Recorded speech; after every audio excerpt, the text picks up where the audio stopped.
हमारे हास्य व्यंग के जो कवि होते हैं उन पे हास्य की कटारी होती है, व्यंग की कटारी होती है। तो ऐसे ही हास्य व्यंग के एक बहुत बड़े हस्ताक्षर आपके शहर के डॉक्टर जयप्रकाश मिश्रा जी, जो इस कार्यक्रम का बहुत अच्छा सफल संचालन कर रहे हैं, मैं उन्हें आमंत्रित करता हूं। एक बार जोरदार ताली।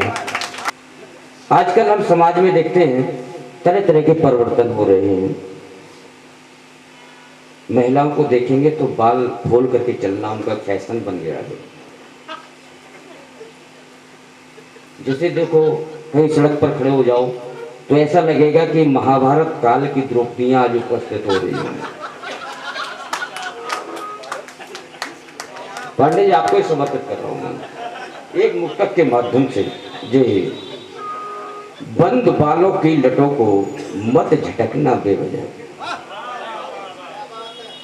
बंद बालों की लटों को मत झटकना बेवजह, एक बेड़ी बांधने में ही जमाने लगे, एक बेड़ी बांधने में ही जमाने लग गए, उसकी खातिर राजवंशों को शपथ महंगी पड़ी, उसकी खातिर राजवंशों को शपथ महंगी पड़ी, जाने कितने ही घरों के घर ठिकाने लगे। मेरा विनम्र निवेदन है जो माताएं बहनें चल रही हैं कृपया जोड़े बांध करके चलें तो अच्छी बात है। हाँ निशा जी आपके लिए बता रहा हूँ। और घर में देखा, घर में अक्सर लड़ाई होती है। हमारे मित्र हैं परमात्मा शरण में सजियां बैठे हैं। एक बार राजीव पांडे जी ने बताया था, इनके घर में जहाँ निकलते ना शीशा लगा हुआ था, घर से निकलते बाहर जाते तब तो थोड़ी देर को शीशे के आगे खड़े होकर के जूतों के फीते बांधते थे। तो इनके श्रीमती जी कहती थी तो मैं खुद को निहारने से फुर्सत नहीं मिलती, जबकि स्त्रियां कितना सजती समझती है इसका अंदाज नहीं होता।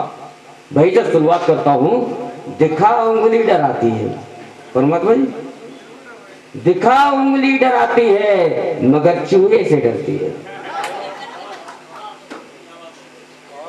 दिखा उंगली डराती है मगर चूहे से डरती है, सुबह और शाम को घर का सुकून और चैन होती है, करा मेकअप जमाने में कुलाचे खूब भरती है, मगर जब पति संवरता है तो पत्नी रार करती है। नहीं तुम्हारे लिए एक मुक्तक और समर्पित करना चाहता हूं। मेरी कामना है मेरा मुक्तक सही हो जैसे मैं चाहता हूं। हालांकि हम कभी किसी राजनीतिक पार्टी के आदमी नहीं होते, हम लोग केवल और केवल अपनी पत्नी के आदमी होते हैं। नहीं तुम्हारे छोड़ के सबकी बात कर रहा हूं मैं, आपकी नहीं कर रहा हूं। आपको पता होगा, आपको पड़ोस में रहती है। पिछले दिनों जब किसान आंदोलन चरम पर था तब लोगों ने अलग अलग रोटियां सेकने की कोशिश की। मेरे श्रद्धेय आनंद मोहन जी बैठे हुए, उनके लिए समर्पित कर रहा हूं। चाहा था हवेली को बिटोरा दे दिया तुमने, शिकायत केवल प्रधानमंत्री जी से है लोगों को, विपक्षी दलों को। चाहा था हवेली को बिटोरा दे दिया तुमने, छीनकर हाथ से सत्ता घिटोरा दे दिया तुमने। बड़ी उम्मीद थी हमको, बड़ी उम्मीद थी हमको, किसानों की बगावत से पलटकर बाजियां फिर से कटोरा दे दिया तुमने, पलटकर बाजियां फिर से कटोरा। एक और मुक्तक, राजनीतिक पार्टी की एक नेत्री कहती थी मैं लड़की हूं, लड़ सकती हूं। ऐसे करेंगे जैसे पहले लड़ना नहीं आता था, इनके तोतना जुड़ा हुआ था, बोलती नहीं थी, पहले से क्यों लड़ती आई। देखो कितना मुस्कुरा रही परमात्मा जी, देख लो बराबर फिर तेरा दो। महारत है इसे हासिल सदा बिल्ली लड़ाने में, महारत है इसे हासिल सदा बिल्ली लड़ाने में, और कसर कब छोड़ती बाकी हमें नीचा दिखाने में, कसर कब छोड़ती बाकी हमें नीचा दिखाने में। लड़की हूं लड़ाका हूं कहकर कर दिया साबित, लगाती आग हो लेकिन रही पीछे बुझाने में। और ये जैसे मंच मुझसे कह रहा था सबके लिए समय निर्धारित करना, आप घड़ी देख लेना, मैं 5 से 7 मिनट के अलावा काल पाठ नहीं करूंगा। इससे अतिरिक्त नहीं बोलूंगा। एक छोटा सा व्यंग है, क्योंकि नहीं हुए केवल 7 मिनट के अंदर बात समाप्त करूंगा। ये सांस्कृतिक मंच है, साहित्य के साथ साथ हम कुछ शिक्षा अगर दे पाए समाज के लिए बहुत बड़ी उपलब्धि होगी। वहीं से एक छोटा सा व्यंग आपके सामने प्रस्तुत कर रहा हूं। धनी बाप का पढ़ा लिखा सा लड़का घोर आवारा था। धनी बाप का पढ़ा लिखा सा लड़का घोर आवारा था। लाड़ प्यार में पला बड़ा अधबूरा मगर कुमारा था। लाड़ प्यार में पला बड़ा अधबूरा मगर कुमारा था। माँ बापू की दौलत पर वह पूरी मौज उड़ाता था और धूत मवाली और गुंडों पर पानी की तरह बहाता था। धूत मवाली और गुंडों पर पानी की तरह बहाता था। बहुत कोशिशें की लेकिन रोक नहीं उसको पाए। चिड़ियों ने जो खेत लिया फिर क्या होता है पछताए। चिड़ियों ने जो खेत लिया फिर क्या होता है पछताए। गली गांव गली और शहर शहर दूर दूर की आबादी कहती घर का दीपक ही करता है घर की बर्बादी। उस लड़के का नाम दीपक था, जिसे प्यार में दीपू दीपू कहा करते थे। घर का बेटा दीपक ही करता है घर की बर्बादी। शुक्रिया। अब बापू को चिंता थी केवल वंश नहीं चल पाएगा और बिन ब्याहे इस नालायक से नाम नहीं मिट जाएगा। थोड़ी गंभीर बात है, गंभीरता से आप सुन लें। अगर मेरा संदेश आप तक पहुंच जाए तो मैं अपने आप को धन्य मानूंगा।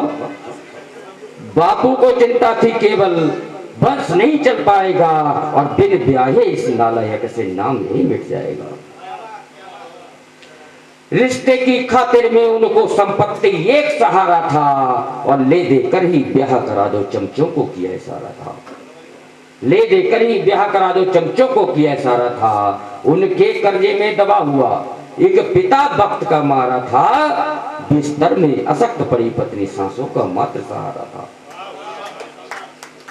बिस्तर में अशक्त पड़ी पत्नी सांसों का मात्र सहारा था। एक लौती बेटी सपना थी उसकी चिंता में रहते थे। कर पीले हाथ चले जग से आपस में दोनों कहते थे। एक लौती बेटी सपना थी उसकी चिंता में रहते थे। कर पीले हाथ चले जग से आपस में दोनों कहते थे। मजबूरी में सपना को दीपू के पल्ले बांध दिया। मानो कि घर की चिड़िया को हिंसक पिंजरे में डाल दिया। मानो कि घर की चिड़िया को हिंसक पिंजरे में डाल दिया। संस्कार से गुण वैभव मर्यादा की संचारी थी और सास ससुर को देख देख पर जीवित रही बेचारी थी। सास ससुर को देख देख पर जीवित रही बेचारी थी। मगर एक दिन वो दोनों बुढ़े थे स्वर्ग सिधार गए। पर जीते जी बेटे दीपू को दे पूरे ही अधिकार गए। ये हमारे हिंदुस्तान की बहुत बड़ी विडंबना है। लड़का नाकारा हो तब भी बाप संपत्ति उसी के नाम करेगा, योग्य बहू के नाम कभी नहीं करेगा। वही कहने का प्रयास कर रहा हूं। पर जीते जी बेटे दीपू को दे पूरे ही अधिकार गए और बादों की थाली दिखा दिखा सपना को जिंदा मार गए। बादों की थाली दिखा दिखा सपना को जिंदा मार गए। पहले तो दीपू बाहर ही मन माफिक मौज उड़ाता था। अब जब चाहे तब घर के अंदर महफिल को खूब सजाता था। जब चाहे तब घर के अंदर महफिल को खूब सजाता था। नगदी जेबर बर्तन गहने, नगदी जेबर बर्तन गहने सभी जुए में हार गया और बदचलन प्रेमिका समनों के कर धरती पड़ी तमाम गया।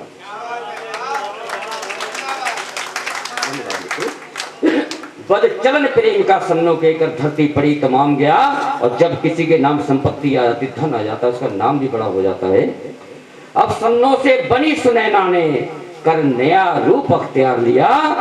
दीपू के संग संग सपना को घर से ही धक्का मार दिया। दीपू के संग संग सपना को घर से ही धक्का मार दिया। अब दीपू सपना के आगे, दीपू सपना के आगे रोज रोज पछताता है। अब मजदूरी करता है दिन भर वही शाम को खाता है। मजदूरी करता है दिन भर वही शाम को खाता है। मैं कवि हूं इसलिए कविता में, कवि हूं इसलिए कविता में मैं अपना फर्ज निभाता हूं। समझ सके कोई बापू मैं मंच मंच चिल्लाता हूं, समझ सके कोई बापू मैं मंच मंच चिल्लाता हूं। और इसका संदेश देने का प्रयास किया है हठी बालकों के हट से, हठी बालकों के हट से जब जब ममता झुक जाएगी और धनी बाप की अगली पीढ़ी दर दर ठोकर खाएगी। धन्यवाद।